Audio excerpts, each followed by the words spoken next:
Bryan Wiggins is a writer who lives in Cape Elizabeth. He's out with his fifth novel. It's a medical thriller called The Corpse Bloom. And this one's kind of interesting because he wrote it with the assistance of a neurosurgeon who lives in the greater Portland area, Dr. Lee Thibodeau. They're both with us here on 207. Thanks for coming in. Good to have you here. Thanks for having us. Thank you. So you wanted to write a medical thriller, Bryan, which is kind of a specialized genre. What made you want to tackle that? Lee did, frankly. I was into literary fiction, and he was a client at our agency, Pulp and Wire, and came in and said, Bryan, you got to help me write this book. And I was going to blow him off. I was thinking of a nice way to do it, but I looked at his notes and found a way to make the story my own, and we were off and running. That takes some moxie to tell a writer, you got to write this kind of a story. Well, I had the outline and the characters, and I needed somebody to write it, somebody who could really get the emphasis on this thriller.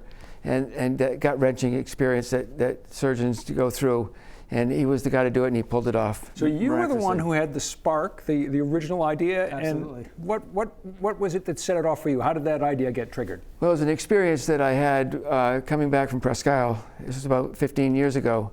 And actually, I picked up for going too fast.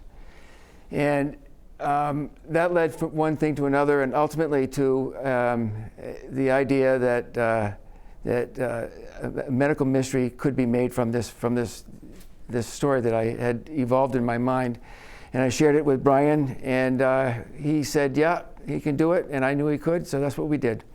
He's not the only hardened criminal who got caught speeding, probably between Presque Isle and Bangor, I'm going to guess, where it's real easy to go over the limit. Absolutely. It's a beautiful road. So this is an unusual kind of way for a book to come about. Was it easy for you to take that idea and run with it? Well, with Lee's help, of course. And the first thing he did was have me into surgery. I stood behind his shoulder for 4 hours, watched him operate. I got the sense of the milieu, if you will, of surgery. And after that, Lee would look at what I wrote and put me in touch with anesthesiologists, nephrologists, people who are into medical record keeping, all of the people I needed to create a plausible medical thriller. There's a key element in this book is about this shady underworld of organ transplants. Is there a fair amount of truth to this kind of stuff, Lee? This story is well researched. There's no gaps of knowledge that are in this.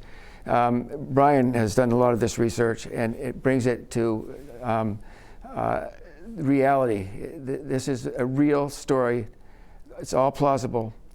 When I initially came up with this idea, I thought we would be based on a illicit drug ring being placed in northern Maine. But I spoke with a friend of mine, Tess Gerritsen, who's a very experienced author, and she is the one who got us thinking about the illegal organ illicit market.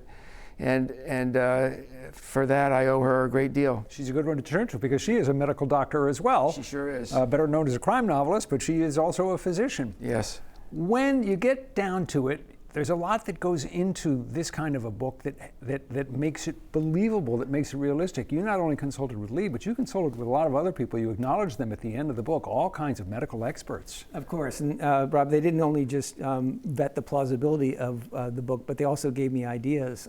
The drugs and the interactions that they have. There's a dramatic scene where someone is injected with the drug, and the details that they gave me about what this could do to the human body really animated the text for me and got a scene that I could never have written without that technical knowledge. The inspiration for the title comes from a flower called the corpse flower, which I had never heard of before. What is distinctive about this flower, particularly its odor? So that is really that's where I turned the corner when Lee had this idea and I took the notes on vacation. I saw a way to make the book my own. It's the sub-story of this surgeon, and really was inspired by Lee. He's an energetic guy. He's got his medical practice and he's got his med tech company. He's someone who always has to have something going on in his life besides his practice. And this guy decided it's going to make him a botanist. And one of the hardest things to do it as a botanist is to raise this flower, which takes 10 years to bloom, blooms in one night, and gives off a noxious smell that draws carrion beetles and other feeders to feed on the flesh of dead animals. So there was a really dark theme here that was easy to weave into this theme about illicit drug organ transplants. It's a nice macabre element to have for this kind of a work. Again, the name of the book, The Corpse Bloom. Bryan Wiggins, Lee Thibodeau, thank you both for coming in. We appreciate you being here. If you'd like more information on the book, on the authors, we've got it. Just head to the 207 section of our website or app.